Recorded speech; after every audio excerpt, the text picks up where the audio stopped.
Hola, mi nombre es Carolina. Voy a exponer la unidad 2 de Derecho Constitucional Mexicano de la Universidad UM, que se llama el Sistema Federal.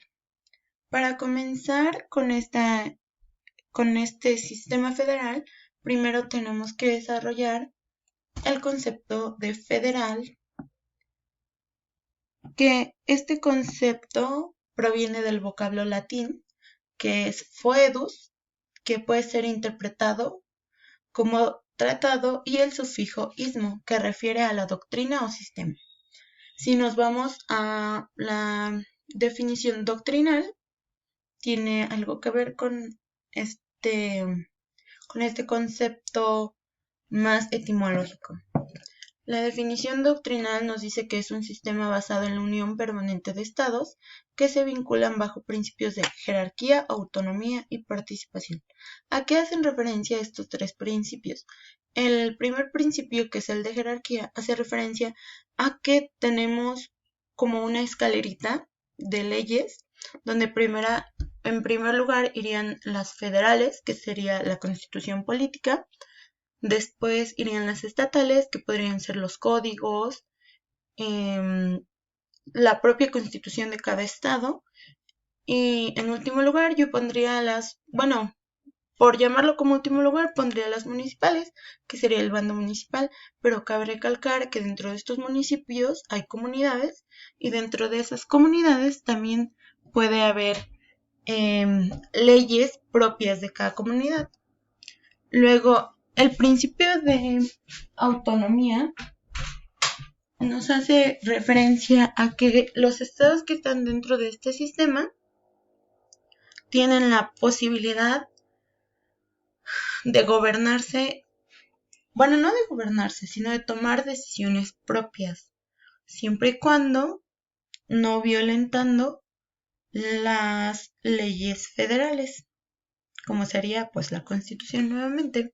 Y el principio de participación. Este principio de participación hace referencia a que los estados que están dentro de este sistema pueden participar, como su nombre lo dice, en algunas decisiones que sean tomadas, o por ejemplo, si en el caso de México, si se quisiera crear una nueva constitución, todos esos estados serían partícipes de un congreso para crearla, un representante de cada estado, que serían los gobernadores, para crear una nueva constitución. Ahora vamos a ver las características del sistema. La primera característica es que reconoce un reparto constitucional de los poderes. Estos poderes es el legislativo, ejecutivo y judicial.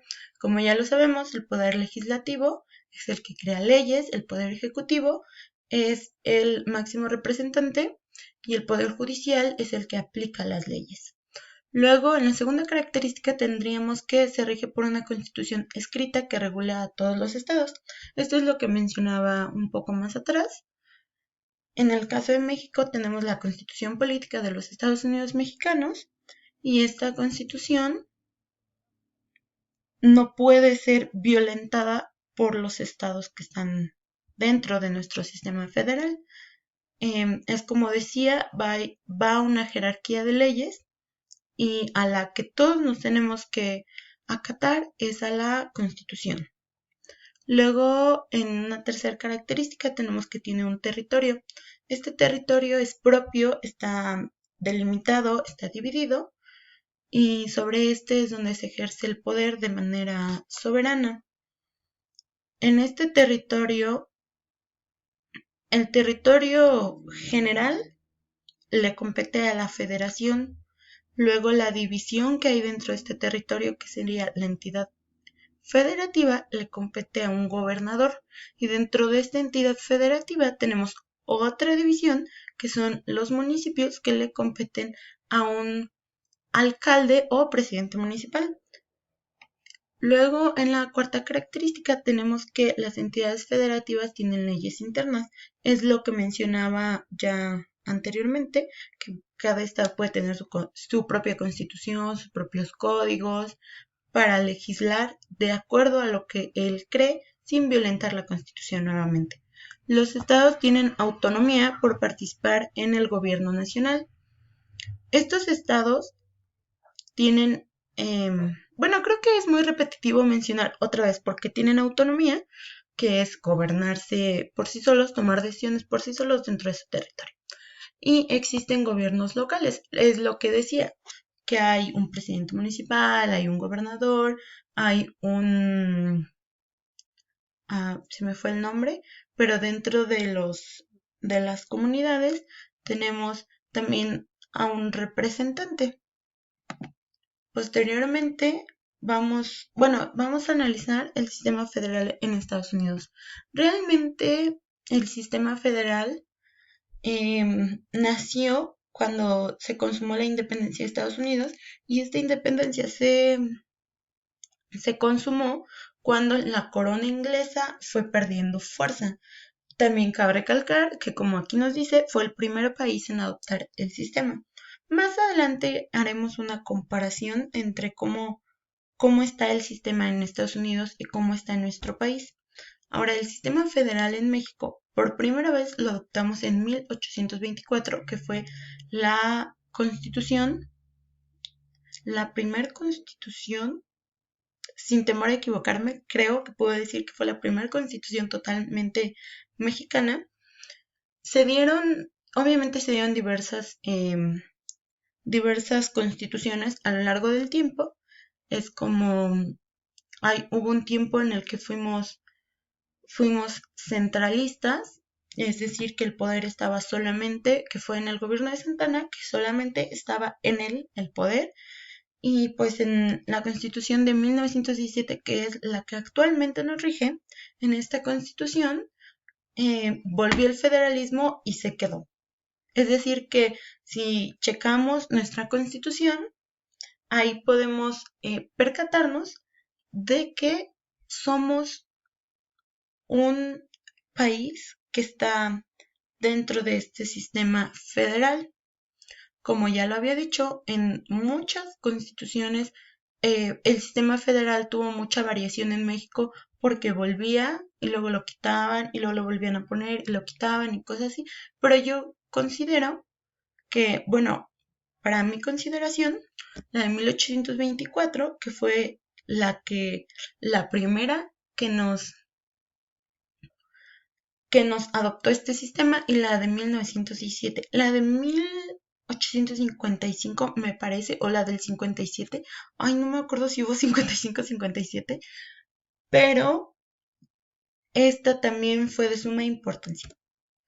Ahora vamos a ver la comparación que mencionaba, que es entre México y Estados Unidos.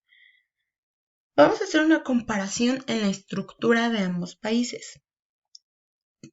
Y se va a hacer a través de las tres funciones públicas. La primera función es el poder ejecutivo. El poder ejecutivo nosotros lo depositamos en un supremo poder ejecutivo de la Unión. Este supremo poder es otorgado a una sola persona, a la cual llamamos presidente de los Estados Unidos mexicanos.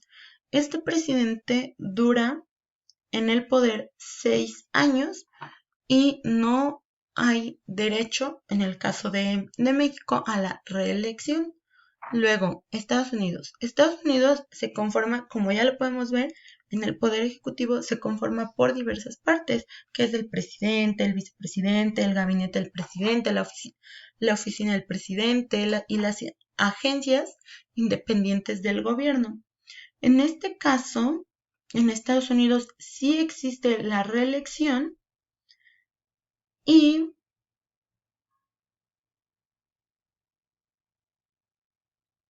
sí existe la reelección y el presidente me parece que dura igual, 6 años. Luego, el poder legislativo. En el caso del poder legislativo, hay un Congreso General y este Congreso General se divide en las dos cámaras que conocemos, que es la de diputados y la de senadores. La Cámara de Diputados está integrada por 300 diputados electos según el principio de votación y 200 diputados que son electos según el principio de proporcionalidad.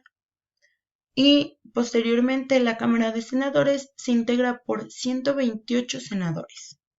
¿Ok? Luego, en Estados Unidos, el Poder Legislativo se integra de la misma manera por 2 cámaras, pero no son llamadas de la misma manera, porque aquí existe la Cámara de Representantes y el Senado. La Cámara de Representantes es la que se encarga.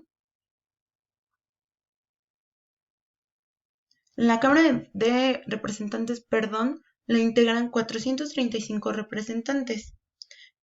Y en el caso del Senado, esta nada más tiene 100 senadores, que son 2 por cada estado, y los miembros de este Senado tienen un mandato de 6 años sin límite en el número de periodos que pueden servir, es decir, que se pueden reelegir sucesivamente, pero 1/3 del Senado se renueva cada 2 años, es decir, que tienen un periodo de 6 años, pero los van renovando cada 2 años. ¿Sí? Sí, cada 2 años. Y luego viene el Poder Judicial, que en México se integra por la Suprema Corte de Justicia, el Tribunal Electoral, los tribunales colegiados y unitarios de circuito y en juzgados de distrito. La Suprema Corte de Justicia, ya como lo sabemos, son los ministros. Estos ministros duran 15 años en su poder. El Tribunal Electoral se encarga de las elecciones sobre estos poderes. El Tribunal Colegiados y Unitarios de Circuito son los encargados también de checar que se haga justicia como debe de ser, y los juzgados de distrito, son los que conocemos, que están ubicados en algunos municipios, que son como el que está aquí en Tenancingo, que es el Distrito Judicial de Tenancingo. Entonces, bueno, es esa parte. Luego en Estados Unidos se integra por la Corte Suprema de los Tribunales de Apelación, los juzgados federales de distrito y los tribunales especiales. Ahora, para finalizar, vamos a hacer, bueno, hice un cuadrito donde vamos a comparar el federalismo, el centralismo y la confederación.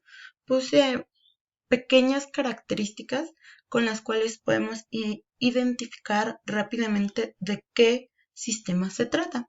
Como ya analizamos el federalismo, en el federalismo los estados conservan su soberanía, los congresos de los estados dictan las leyes para su territorio y hay una división de poderes. Esto es al contrario del centralismo, porque en el centralismo todo el poder y todas las decisiones recaen sobre un gobierno central y el Congreso dicta las leyes para todo el territorio nacional. Es decir, aquí no existe la autonomía, aquí no existe la soberanía para los estados que estén dentro de él, y la confederación, que es una agrupación de distintos estados para tomar acuerdos en común. Se rige por leyes comunes, surge a través de un acuerdo. Esto que surge a través de un acuerdo, es decir, que algunos estados se unen, como lo dice ahí, a través de un acuerdo y no se tienen que unir porque una constitución lo marca. O sea, es como más liberal, por llamarlo de alguna manera, y tiene un doble sistema de gobernabilidad, perdón. Entonces, pues eso sería todo. Muchas gracias y